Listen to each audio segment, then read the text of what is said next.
Right, we're live. Let's see how this looks over here.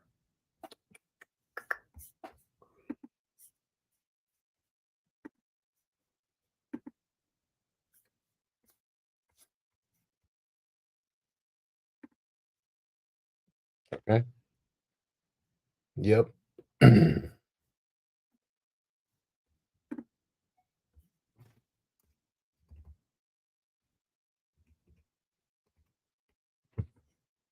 Let's see if I can mute that.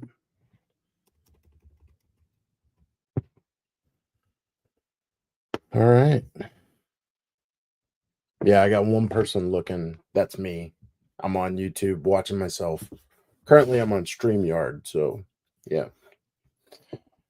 Yeah. All right. Trying to figure out.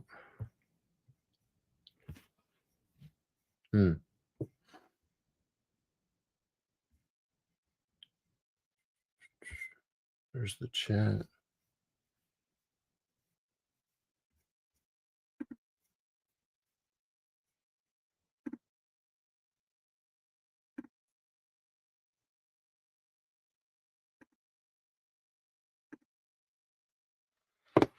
Yep. Live.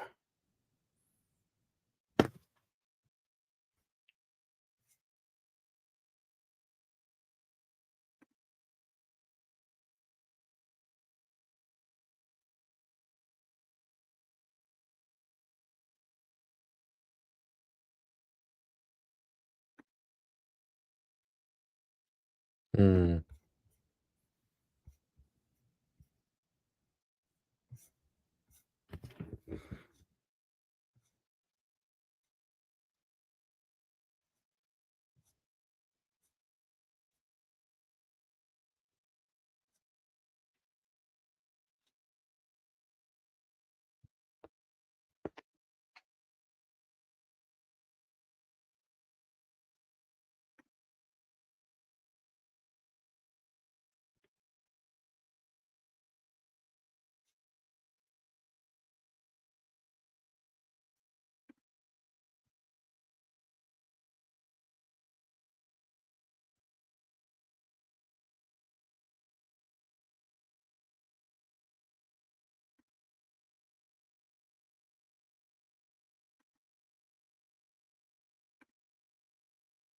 A lot of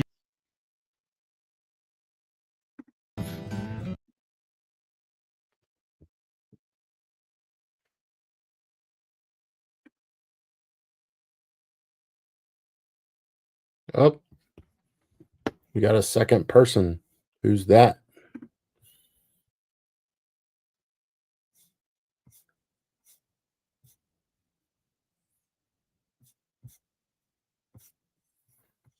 Not even sure how I see that.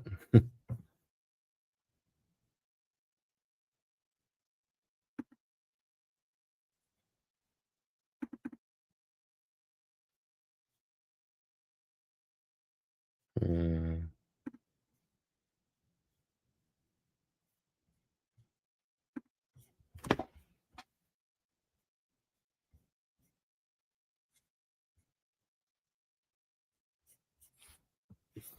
So if you're joining me, I'm not sure who's here.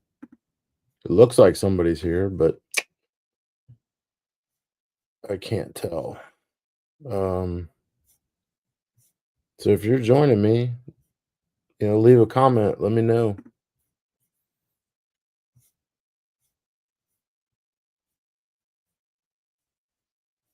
Says I got two, but I can't tell how to figure it out. Live viewers.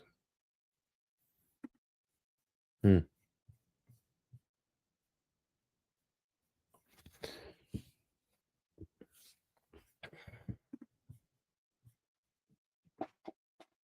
Turn this light down.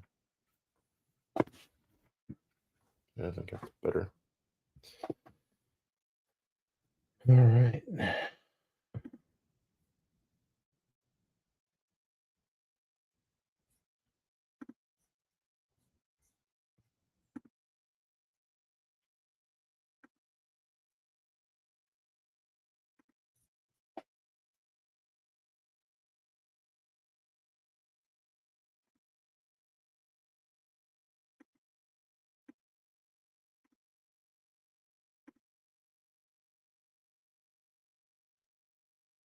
So it's just me and me and me. Yep. I don't know. Well, let's go ahead and let's just get started. I'll go ahead and we will put. We're gonna go ahead and talk about my most recent video. It's the Jeep regear video. As most of you know, I went with 513 gears on my Jeep Gladiator, the Jack Monkey, and I absolutely love it. I have no regrets. Although the thumbnail and the title may have led you to believe there might have been, there's none. I put 513 gears. I'm running a 2-inch lift, the Mopar lift, and I have a 35-inch tires. I have 35-inch tires, 2-inch lift. I have a front bumper with a winch. I have a rear bed rack cage, my rooftop tent, a new awning. Working the video for that right now, and we'll have all that up. So I'm running a little extra weight. I put 513 gears on it. I get back to the stock shift points. I don't really save much gas mileage on the interstate. I don't save gas mileage on the stop and go traffic, but when I'm on the 55-mile-an-hour 2-lane highways, I get pretty decent gas mileage. If I was in a flat area, I would have much better gas mileage. So let's go ahead and start the video, and I'll make comments as we go along here.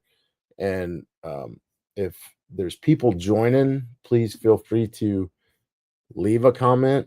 I'll stop, I'll read it, and we'll go ahead and yeah, we'll start the video. So that's what we're here for. Been wondering, there's a lot of traffic on the internet and on YouTube right now about regearing your Jeep. What's the right size?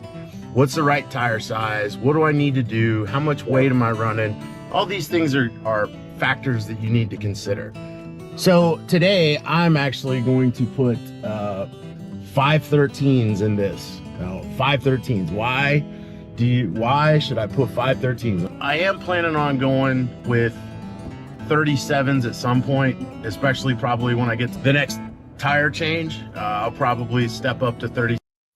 And that was what I was told. I was told through 513 gears is really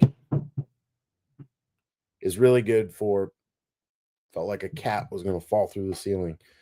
513 gears is really good for 37s. That puts it in the stock range, gives you a little bit more power, everything. So I am about 30,000 miles onto my 35s. I bought them brand new Nitto mud trail grappler mud trains.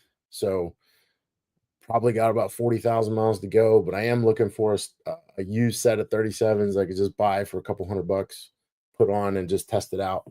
And then we'll see if it's worth getting rid of the 35s and just going straight to 37s. So 37s, and we'll see, and I'll be in the right range. The shop that I'm going to is Jeep Kings down in Stratford, Missouri, which is just northeast of Springfield, Missouri, which is about an hour away. And I'm gonna drop the Jeep off. And on the way, I will show you the gas mileage that I'm getting along the I-44 corridor from Wayne. So this is an Onyx off-road screenshot. I had to draw this route on I-44. If you use Onyx off-road, you know that it doesn't really, you can't just pick a two cities and then say navigate to. It's going to kind of go however it goes. It's not Google Maps, so you have to kind of draw your route if you want to stay on the interstate. So generally that's what this is. I don't know if you can really see it, and I'm not sure how I can zoom in to show you, but the elevation just does not change very much, although it is rather hilly, but it generally looks flat. Now I'll show this screenshot again, and we can you can look at it. But there in the bottom, you see that there's the side view of the terrain that shows kind of like what's going on and where I'm at elevation wise. And that's really what I wanted to highlight. But it doesn't show that that this part of Missouri is real hilly along the I-44 corridor. And it's hard to stay in 8th gear on the interstate, and it's hard to maintain a speed. And if you stay in 8th gear, you're going to drop speed. You're going to fluctuate, which I will show you after I get the regear done. I do a section where I will talk about how I fluctuate and feather the gas pedal to stay in 8th gear up and down those hills. And then I turn on the cruise control and set it at 70, and you'll see how I get. So when you're going up a hill at 70, you just kind of lose momentum. So St. Robert down to Springfield. So you're going to want to stay tuned to show you that. Right now, pulling in, we're going to get some coffee. I'm heading down to Springfield to drop off the Jeep. I like that a lot. I wanted to show you a little bit about the terrain that I'm driving on and what that does to my gas mileage around. So if you may be wondering why I went with like black and white, and at the very beginning I was color, the Jeep was black and white, and then we flipped. I went to black and white and the Jeep was color.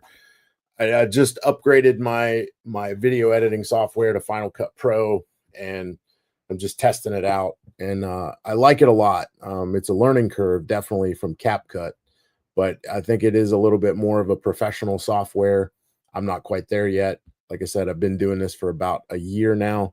Got 70 videos on the channel, and yeah, I'm just to the point where I think I can start learning. So this is kind of what I'm dealing with. So lots of hills, lots of undulating terrain, uneven terrain, not very flat, as you can see.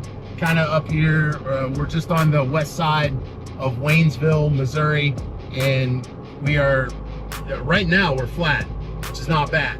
But even with this flat, I'm not even in 7th, and now I'm in 8th gear. I'm getting 19 currently, and I'm averaging 15.9. Now I just slow rolled it through a parade, so my average has dropped down, but you can see currently what I'm getting, doing 65 on a 70, and I can feel this thing bogging down because I'm trying not to let it drop out of 8th gear. So all right, so we're back.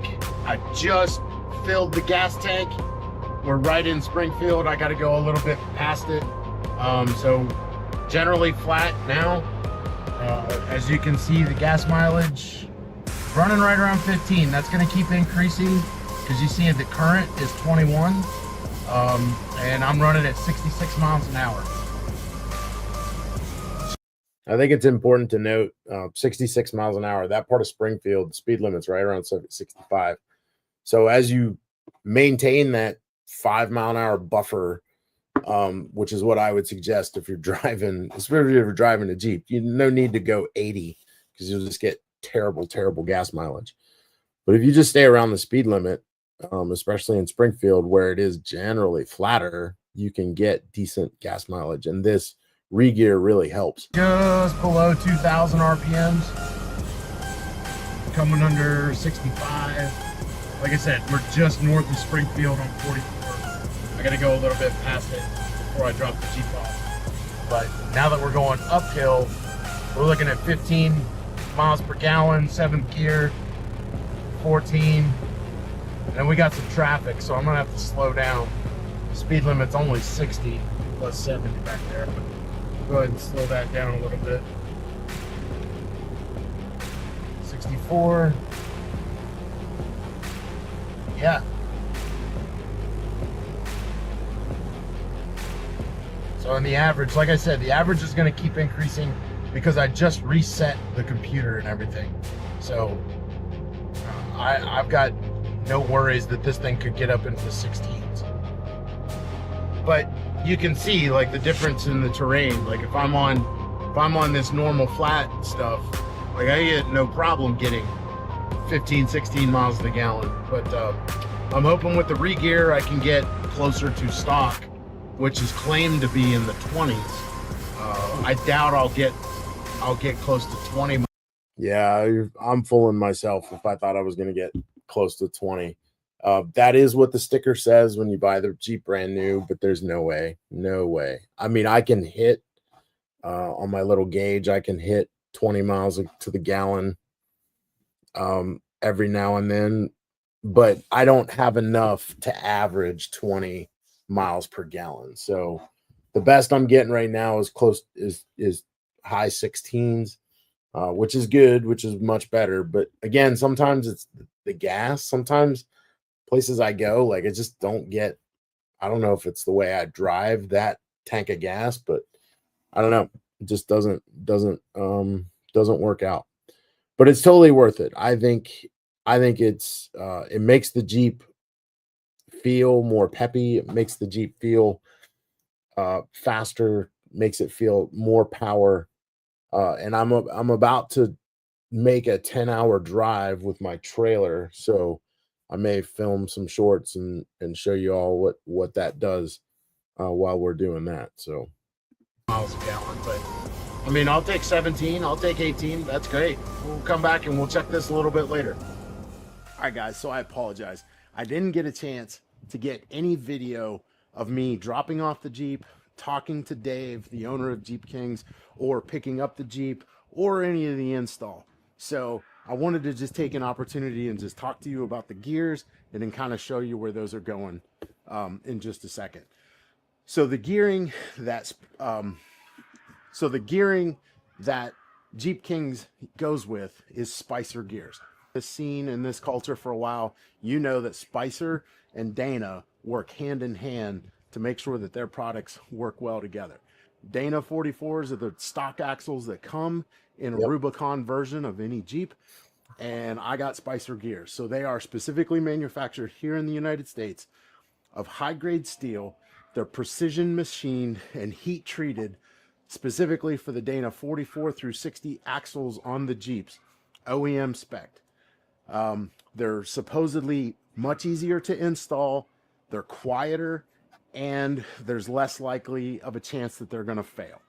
Now, yeah, so I'm going to pause it there real quick and just talk.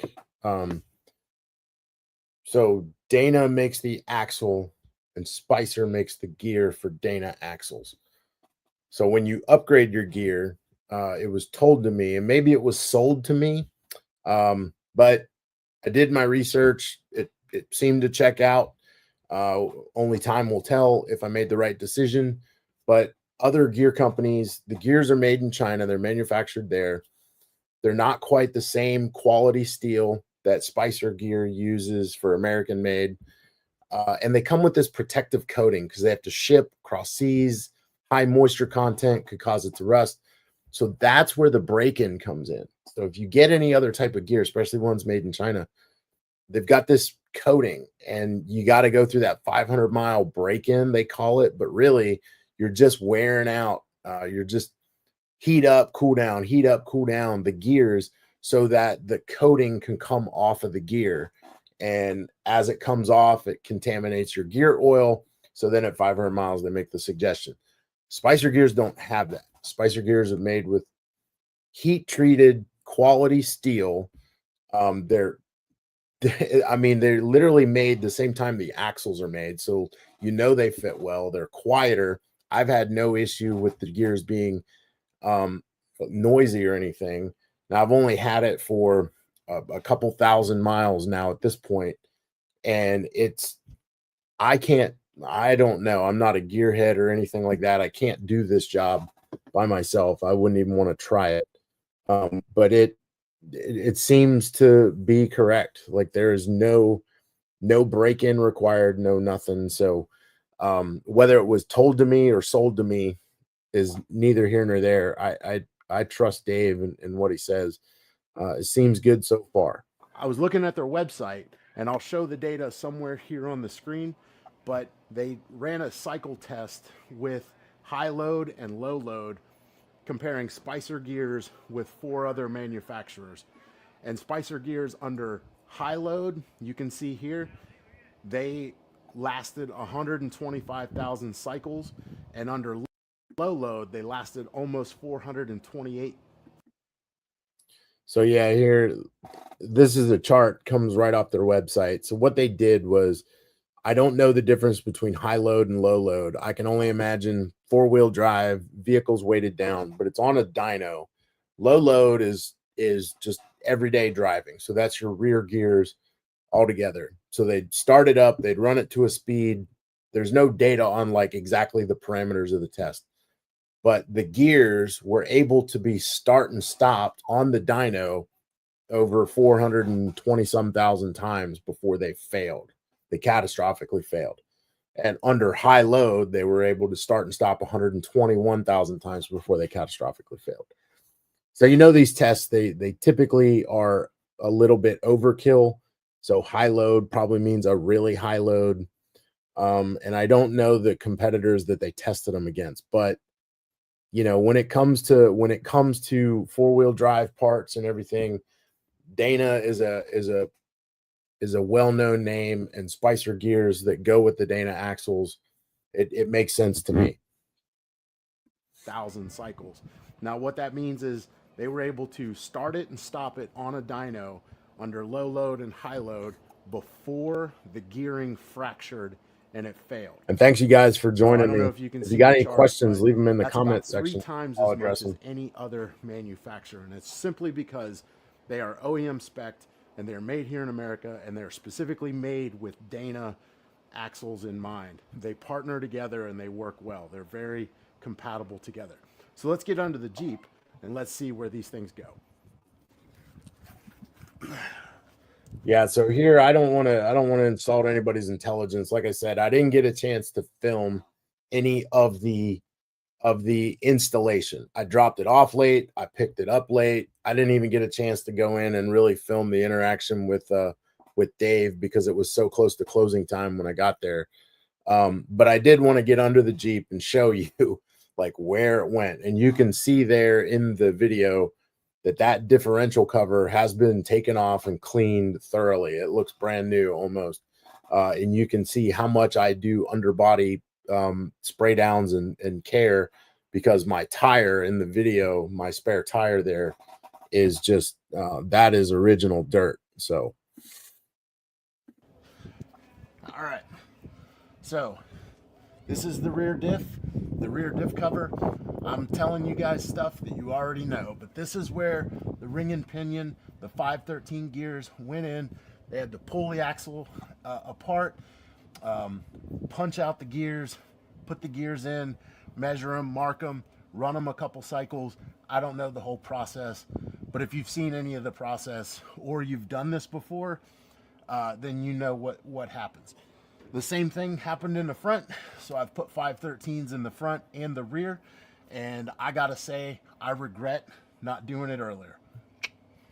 So now that we've seen, so that little thing right there, I meant to, that little, that was me pre-planning the thumbnail, and the title of the video was going to have something with regret. I kind of name dropped it right there. So I was going to show a picture of the thumbnail to the left of the screen there. And I was hoping for a better effect. I didn't end up using regret in my title or thumbnail. So, you know, it's just a quirky part of the video that I left in. Where the gears go, and talked a little bit about the gears. Why don't we get in the Jeep, take it down the road, and I'll show you some numbers. Follow me.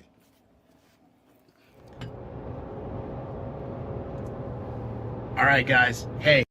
So here I'm filming with my GoPro. I've got a mic that's forward facing. So I apologize about the audio. Whenever I turn the camera to look at my dashboard, the audio is captured from me speaking and bouncing off the window. It sounds funky. So I just apologize about the audio. That's why it is the way it is. So I just got to filming this video, although I've had the Jeep for about a week and a half now since getting the gears redone. And I gotta be honest, it's amazing. And if it looks different, it's because it is. I filmed the beginning, I filmed the end, and then that middle section where I was showing you the data and where the gears go, I filmed that, you know, last. That was a couple weeks after this. So like I filmed it, inserted it into the middle, so it looks like I went from beginning, middle, end, but I didn't film it in that sequence. So that's just a little inside baseball for you. It really did make a huge difference. It put it back into the stock shift points, and I'll show you in just a minute, but like I can run on the interstate where I'm at now and be in 8th gear the whole way, even with hills. Now, it doesn't necessarily mean I maintain speed or a great gas mileage, but I get much better. And so here, I just wanted to show you real quick. We're going up a hill right now, and we just crested the top of the hill. We're currently running 66 miles an hour, speed limit is 70. We're in 8th gear, and my current gas mileage is 18. Now we just started going down the hill, and you can see my average there. So we're running about 70 miles an hour, getting 22 miles to the gallon. It's pretty flat right now, and we're in 8th gear. That's the important piece. So you can see how flat it is, and I haven't really lost anything. I'm still at 69. I'm doing 17 miles to the gallon, averaging 15.4, and that just jumped up a little bit, but that's just a testament. This thing feels so much different. It feels so much peppier. It has a lot more acceleration, and I got to be honest, when I'm at a stop and I put the Jeep in drive, it just goes. I don't even have to give it gas. It just goes. I'm running 35-inch tires, a 2-inch lift, and I've got 513 gears. I went with 513 gears because I do plan on going to 37s, and I do tow from time to time with this. So if I stay with 35s, my RPMs are going to stay a little bit higher than normal, and that's pretty much the case. That's pretty much the case at 80 miles an hour and above. My RPMs get close to 3,000, but I don't usually run 80. So right now, no, I don't ever run 80 in my Jeep. Even in Texas, I run a little bit lower than 80. It just, the thing feels like it's going to take off. It doesn't feel like it's stuck to the road. I just don't really like the way it feels when I run 80. So no need for me to do that. When I do that now with the 513 gears, I think I show it here. The RPMs are higher because I am running 35-inch tires right now with the 513s. So the gear ratio is a little off. It causes the RPMs to go higher the faster I go, because I don't have the larger tire to kind of equal out the RPMs inside the gearbox. So it is it affects the gas mileage a little bit, right? Like, but again, I don't buy this for gas mileage, but I do want to make it clear I try to get the best gas mileage I can while I'm driving it. But I know 100% that it's not going to be a hybrid ever. I'm not going to get that kind of gas mileage and savings at the pump, and that's fine. I just want to get the best I can. So, and I didn't buy it to drive it fast either. I'd rather people see me than hear me, or, you know, have a blur blow past them. So right now it does perfectly fine. I just wanted to highlight this. We're going up a hill. I don't know if you can really tell. It's not a very big hill, but 8th gear, RPMs right around 2400, 8th gear, 15 miles to the gallon, and I'm just dropping off slightly with my speed. It's not too bad. This is it's not the biggest hill I've ever driven up on the interstate, but it's a significant hill. And I'm about 2/3 of the way up it. So let me clarify significant hill. It's just long. It gets a little steeper towards the end. You'll see that the gearing, it downshifts, but for the most part, I stay in 8th gear the majority of this hill. But these hills around here, they may change 100 feet of elevation, but they change over the course of like 3/4 of a mile. So that's not a huge slope, but it is a long, treacherous, not treacherous, but it is a long gas mileage killer because it is just on that constant slope up. And I'm still in 8th gear. Still going, still in 8th gear. It may bump right around here. It's probably going to bump. I'm at 64 miles an hour. Didn't lose too much speed, but now I'm starting to lose some speed. I'm going to give it just a little bit of gas, and I'm probably gonna downshift. Yep, there you go. So I've downshifted. There it goes. You see my gas mileage goes down when I downshift to maintain that speed. Probably running about 2,800 RPMs. We're just cresting the top of the hill. RPMs. Let off a little bit as we crest the top of the hill. And there it shifts back down to 8th. And my gas mileage starts to raise back up over 16 miles to the gallon. So this thing feels quite amazing in how it goes. I'm extremely happy with the purchase. I'll have to test it out and see what it does when it's towing, but I can only imagine that it'll do perfectly fine while I'm towing. Yeah, towing I haven't done yet, but like I said, I'm about to take a trip and go back east and tow my hiker trailer, which doesn't weigh a lot, and I've taken the rooftop tent off and put it back on the Jeep.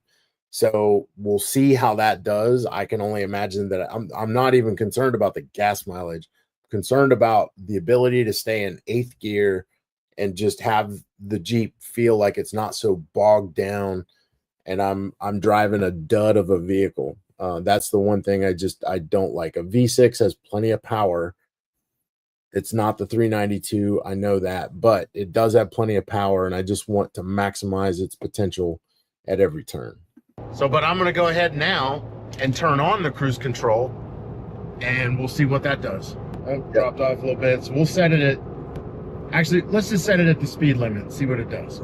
Thanks you guys for joining too. So we're if you got 70 miles an hour. Put them up in the chat, and I'll be sure to answer them. Okay, you can see, gonna kind of come up a hill and drop off a little bit. Here we are. Cruise control is set at 70, doing 70. We're in 7th gear just because we're going up a hill. Now we're going to downshift into 8th. There we go. And we're maintaining 70. We're going to start going down a hill now. And we're going to go up that other side. And we're going to film this and see what happens here. It's really nice when you're going down the hill. Time.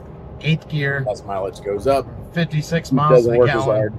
And we're maintaining 70 miles an hour. We're pretty level. We're still getting 16 miles to the gallon. 15, 16, probably angled up a little bit. Sun's right in your eyes. It's right in mine. So I know I don't like it. I got this light. Here you go. Right in my eyes. Now we're maintaining 70. The picture. We're dropping some gas mileage, but we're maintaining 8th gear, about 2,400 RPM. And now we're coming up the hill. Now we jump down to 7, maintaining 70. Still, you see that average doesn't fluctuate a lot whenever it drops down. Did you see I'm in 7th gear and the RPMs are like right at 3,000, right? So that's 7th gear running 3,000. So as you like, imagine if this is flat and you're doing 80 and you're in 7th gear, like you're probably running 3,000 RPMs, which means your gas mileage is going to be at 9. So we're cresting the top of this hill. We're going to flatten off and we're going to shift back to 8th. Oh. There you go. Drops the acceleration a little bit. We're going to come up this next hill and then we'll film that and see.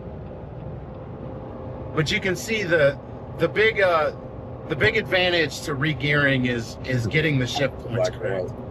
You're not really going to gain a lot of gas mileage. Okay, on average, I've probably gained since driving it for the week and a half, I've probably gained 1 more mile to the gallon. Like I'm averaging high 15s, low 16s now around the area, which is great because before I was barely averaging 15 miles to the gallon. Now I'm in the high 15s.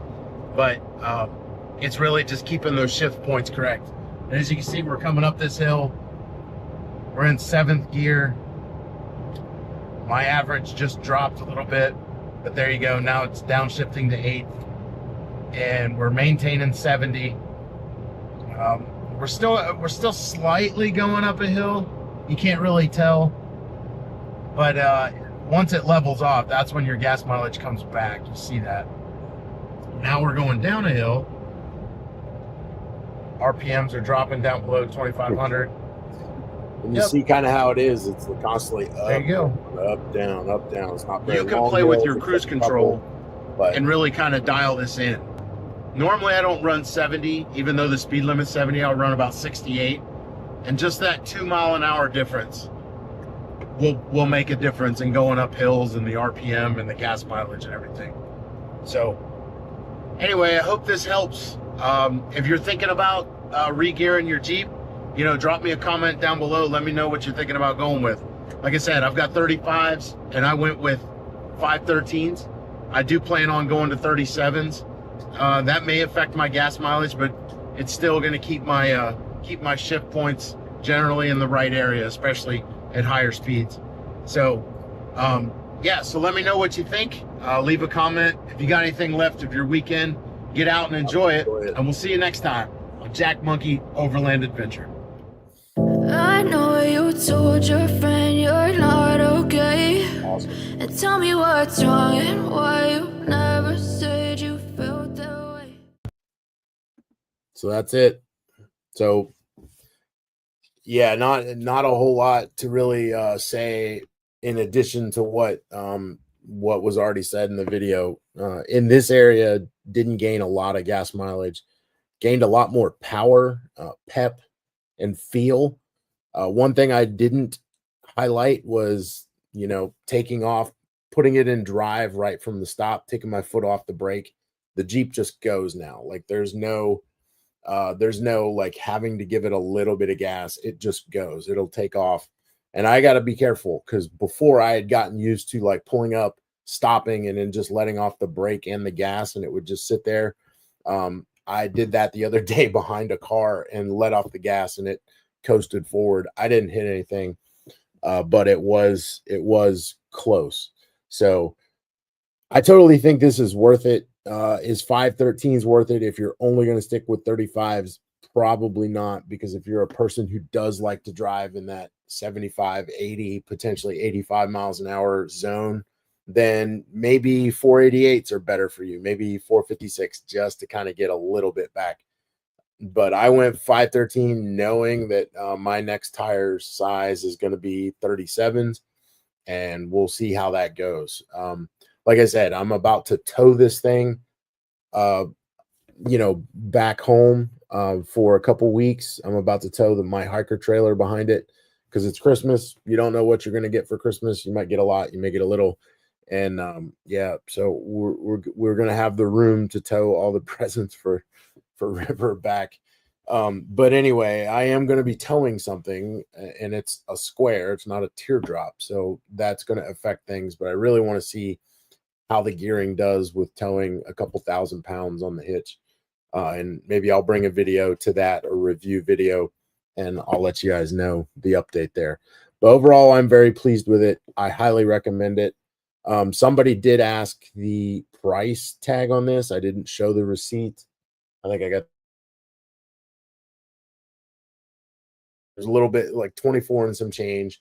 It was $2,400. That was parts, labor, and he even like broke a bolt and had to go get some extra parts because a couple things he broke, had to pick up some things, and no issues. He had no issues getting it done. I lost the Jeep I dropped it off in the evening the night before. I lost it that whole day, and then I picked it up the third day in the evening, like right at closing time. So no issue with any of that. It was done. It was quick. He did the break-in for me. Like he said, with Spicer gears, he needed like 20-30 miles. So he did all the install, drove it 20-30 miles. When I picked it up, I drove it like it was just a normal Jeep.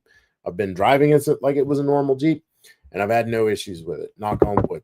So yeah, for those of you that have stuck through this, I know some were in and out. Appreciate you being here. If you got any questions, you can leave them in the chat, but I'm going to go ahead and just hang out for a few more minutes to see if anybody's got anything, and I'm going to shut this down. So thanks for joining me tonight. We'll continue to do these things. If you like this content, please make sure you hit that like and subscribe, because that does help me out, helps the channel, and it helps generate me to other viewers.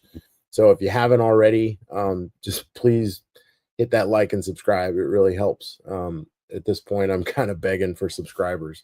But hey, like I said, if you got any questions, leave them over here. I'll answer them. We'll do this again.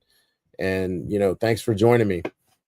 So I'll leave it there. I'll stop talking. If you guys drop off, great. If not, I'll see you later. Thanks.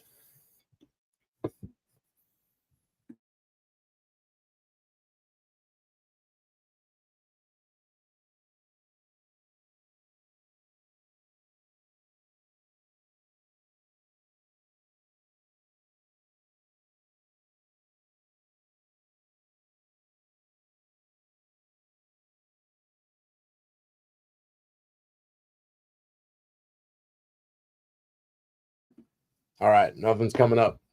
We'll see you guys. Thanks for joining me.